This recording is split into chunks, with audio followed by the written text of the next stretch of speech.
What's going on, everybody? The tragedy is this is crazy right here in itself. I've never seen nothing like this happen, but as you can see, the Baltimore bridge collapses, and yeah, it's just like for the faint of heart, man, because that looks like that's just, oh my god, that looks like that just, I don't know.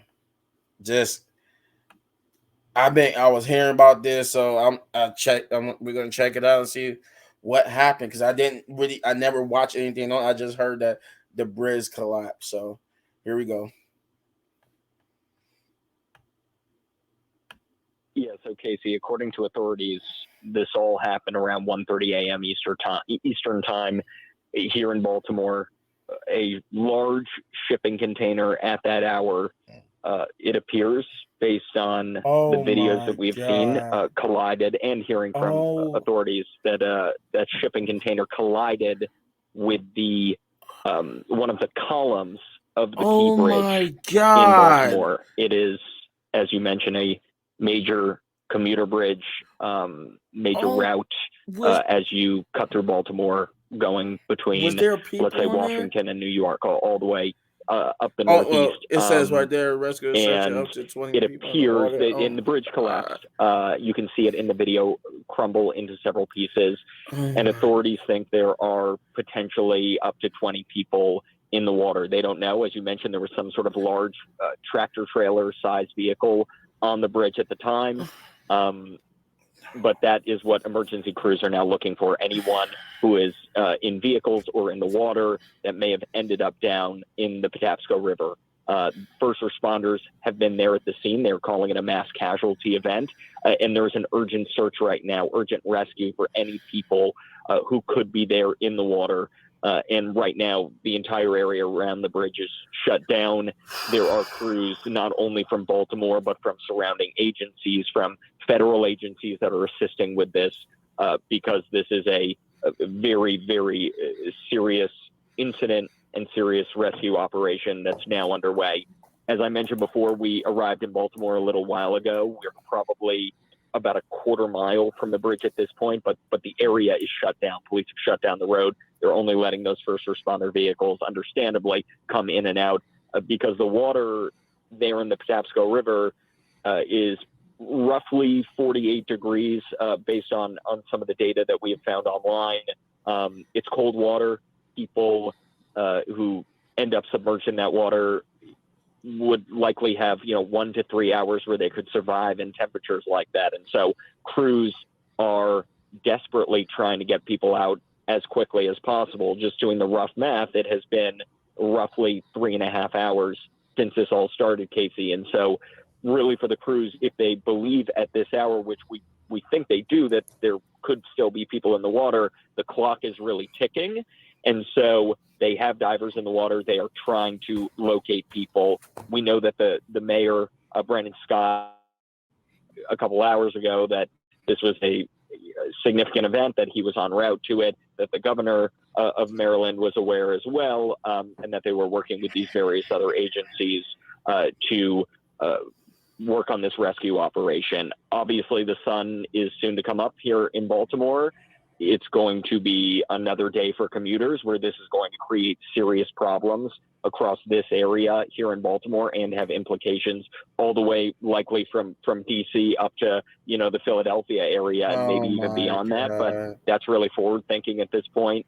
Right now, the focus on this is on this desperate rescue operation to locate people who might be in the water after the shipping container collided with the key bridge and sent it crashing down.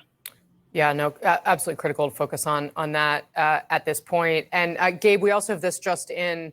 The Secretary of Transportation, Pete Buttigieg, says that he has talked with the governor of Maryland, Wes Moore, and with the mayor of Baltimore, Mayor Scott, to offer federal support from the Department of Transportation after this incident. He says rescue efforts remain underway. Drivers, he notes, in the Baltimore area should follow local responder guidance on detours and the response. And as we said, Kevin Cartwright, who is with the Baltimore Fire Department, says that they are searching for up to 20 people who may be in the river right now, along with multiple vehicles. I'm just going to ask our control room to put up. We have some still images of the scene, of the aftermath of the scene, that are a little bit brighter that we can perhaps. There we go. So you can see that's the container ship itself, or that was the container ship on the left. This is the damage to the bridge. But those containers, of course, are part of the vessel. And we're also receiving reports that some of them may be unstable, and that this is, of course, making this rescue scene all the more difficult for first responders who are trying desperately to rescue these people. We spoke here at CNN to the Baltimore City Fire Department spokesman around 4:30 a.m. Eastern time. So this was the latest update of about an hour ago. Let's just listen to what he told us, and then stick with me. We'll talk about it on the other side. We are here at Fort Armistead Park in the midst of and managing a mass casualty multi-agency incident here. As you know, approximately 1:30 this morning, a vessel traveling through the Patapsco River outbound collided with a column, causing a collapse of the key bridge. Unfortunately, we understand that there was many as up to 20 individuals who may be in the Patapsco River right now, as well as multiple vehicles. So we have, as indicated, a mass casualty multi-agency incident. That's what happens when you smack into a column. So that was, again, Kevin Cartwright of the Baltimore City Fire Department telling us that at this hour, or last hour, I should say, there were up to 20 people known to be in the water, as well as vehicles, that there are divers in the water trying to rescue these individuals. We're joined on the phone, or excuse me, via Skype. Andy McCabe is still with us. Andy, you mentioned, again, we're being careful to speculate about whether this was an intentional or accidental impact.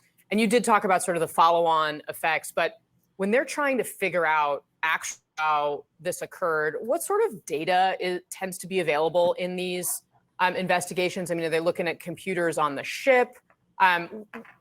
What do you know, or what can you kind of tell us in terms of what sort of information threads are available for them to pull on beyond just obviously, of course, interviewing individuals who were in charge of piloting the ship? Being on a bridge and that's happening, and that's sure. So crazy a lot of that depends, Casey, on how that's my worst nightmare. On the details of the ship, how old it is, what sort of technology it's equipped with.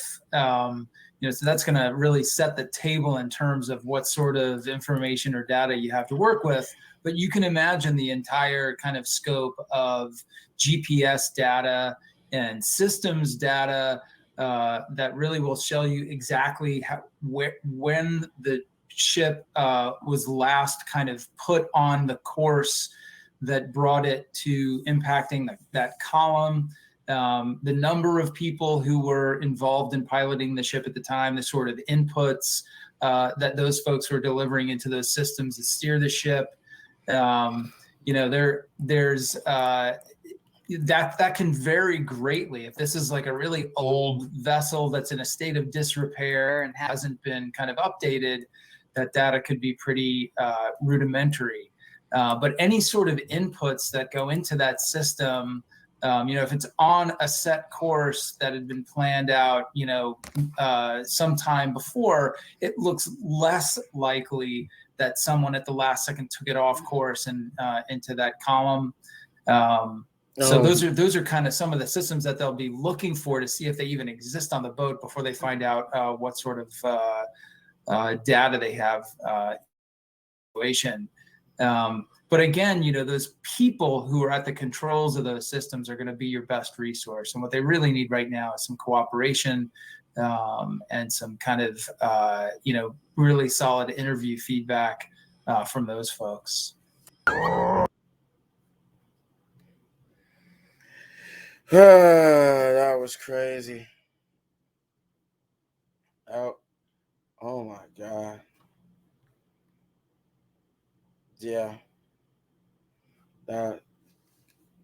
Oh shit. That is like my worst fear in life. That's one of my fears, is just being on a bridge and it collapsing, especially over water, and I'm just sitting there drowning. I can't swim. And I just fear that, though, like, to be, I can't, I don't even want to say that, because I believe that'd be gross to just say, to put myself in their shoes, because I don't want to do that. I just know that if I was there or that happened to me, I'd probably die of a heart attack, because I just not knowing if I'm going to get out of here. I'm sinking into the water, especially I'm in my car. The car is filling up with water. I pray that nobody died and they was able to save people. I really do. That's crazy. Let me know what you thought though in the comments down below. And I don't even want to say if you enjoy. If you just hit this right there for my season 3 reactions. And yeah, hitting one of those buttons for more my hitting one of those buttons, because it helps we grow slowly but surely. And yeah, we're gonna switch. I don't even know how to say we can switch over from this to a movie show, but we better go check out the Bad Boys show.